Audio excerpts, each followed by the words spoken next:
Single donor plasma. काय असतो हा सिंगल डोनर प्लाझ्मा? लक्ष देऊ नाही का?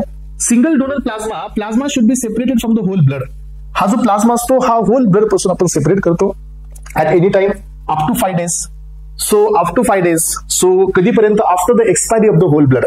याचा अर्थ काय की थोडंसं लक्ष देऊ नाही का की तुम्हाला इथं सो प्लाझ्मा रिमूव्ह करण्यासाठी जो टायमिंग दिलेला आहे तो टायमिंग 21 days आपला टायमिंग असतो, 35 days टायमिंग असतो आफ्टर द ब्लड कलेक्शन.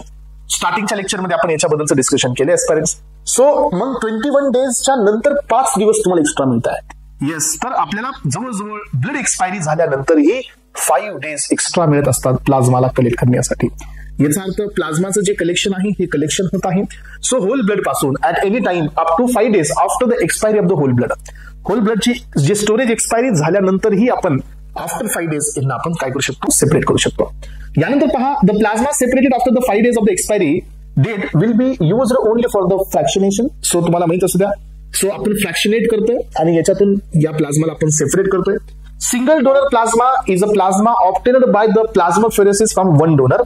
हा इन सिंगल सिटिंग. म्हणजे काय हे सिंगल डोनर प्लाझ्मा? म्हणजे काय की हा एका माणसाच्या बॉडीमधून आपण घेतलेला प्लाझ्मा आहे एका टायमिंगला एका पर्सन किंवा एका डोनर पासून जो प्लाझ्मा कलेक्ट केला जात आहे aspirant, that is called as a single donor plasma.